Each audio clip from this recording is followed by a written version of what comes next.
Space Program. Today, we're playing Kerbal Space Program.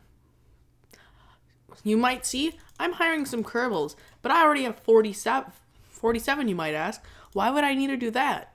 That's because today, we're going to be flying 2 vessels that I recently made in like 5 minutes. So, oh, sorry about that. I don't want you to see one. So the first one we're doing is the K446A. You might notice the name being like Boeing / Airbus. Like, that's because that's how pretty much every company names their aircraft. You might notice how there's an A, but earlier you saw the B version. So this can hold 52 Kerbals, 4 pilots, 48 passengers because of these 3 MK3 passenger modules. And you might hear the mouse just constantly clicking as I have to fill all these up. Fill. There we go. So we're pretty much fully loaded except for 5 empty seats. But you might notice these reaction wheels. That's just something I plan to fix in the next model, the K446, the K44457, I guess. So what this is powered by is, just as it loads, it is powered by these 2 J90 Goliath turbofan engines, which each produce quite a bit of thrust. What it's made to be is a mid-altitude, pretty high speed. It flies around, its cruising altitude is around 5,500 meters or around 18,000 feet. And it can still go around 300 meters per second at that altitude, or just a little around 700 miles an hour, I'm pretty sure.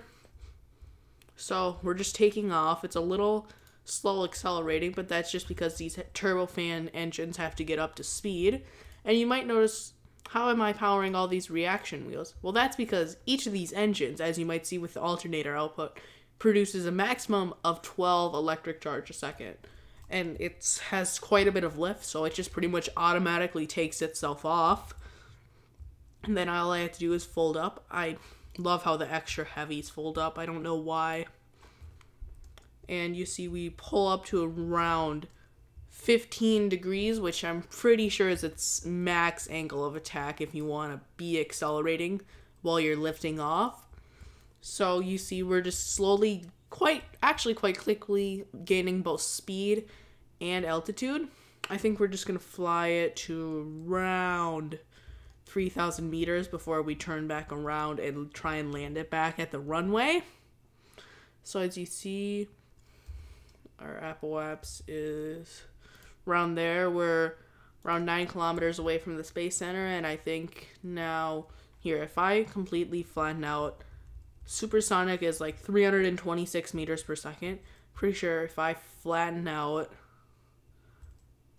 you see how fast I'm accelerating.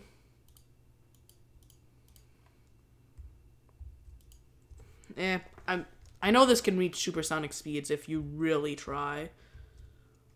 But you see right now we're just turning back around and heading for the KSC. And I'm just using cockpit view right now because it's a pretty nice view for landing, actually. And so we have to drop around quite a bit of speed and quite a bit of altitude, so I'm just going to throttle down the engines to around 1/3 power, and I'm going to just line up with the runway, which I'm not exactly the best at. Probably could throttle down a little bit more, so I'm going to. And deploying the gear with G. Ooh. And right now I'm probably just about to hut my throttle. And I'll deploy the brakes. So brakes are on for when I land. And you can see I'm actually slowing down quite well. And also this has more than enough roll, lift, yaw, pitch, anything you need it to do, it can probably do it. So This was the A. We're just coming in for final landing sequence. And you see, it's quite a wide plane. Like, oh no. That had nothing to do with the plane. It's just the fact that I am a terrible pilot. So I'm just going to revert back to the space plane hangar. Space plane? Space plane. So that was the K446A. Now we're moving on to the K446B, which there's actually quite a difference between the two of them. You might notice it has two Whiplash turbo afterburning engines, which are on an action group, and also I need to get this on an action group because once you get to a certain altitude, you sort of need to turn them off, and then you can just completely rely on the ramjets. And with this, when you're using the ramjets with the K446B, you want to have a lot more fuel in there than you would, but the reason I put ramjets on this is because it can go like Mach 2, so twice the speed of sound at like normal cruising altitudes, which would be around 25,000 feet, 7,500 meters. But yeah, so here it is. You really only want to use the ramjets because, so you see how I'm accelerating. I'm still using like 2 units of liquid fuel a second, but the moment I turn those off, I go down to around 0.75. Oh no. Oh great, oh great, oh no. Oh no, what did I do?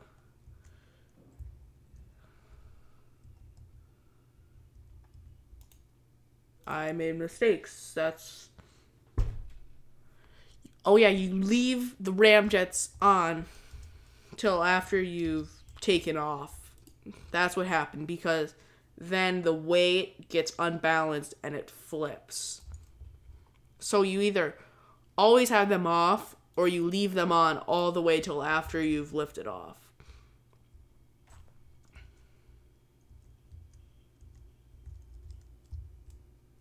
Right now this thing just takes off. Like, it almost needs more reaction wheels on it, but I'm not complaining about that, because if it's like forcing itself to a 20-degree angle of attack, I'm not going to really deny it, even though it just is a little harder to manage.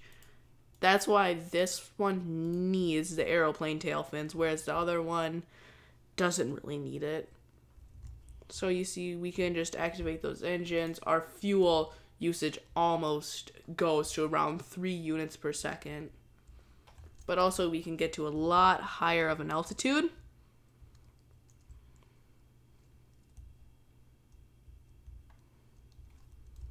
And we can also get a lot higher speeds at said altitude.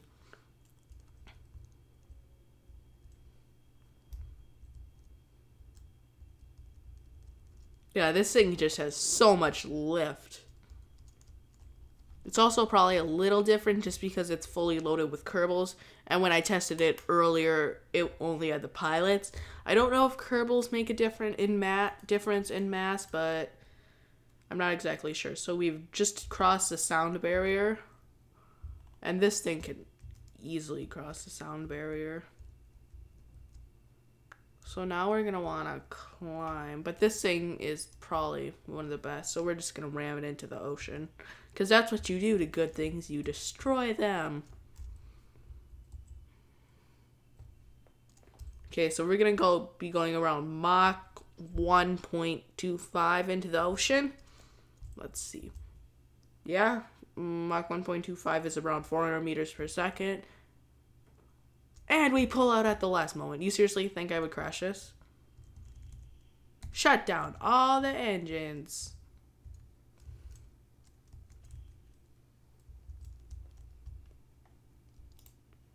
Bail out. Sacrifice one to save many.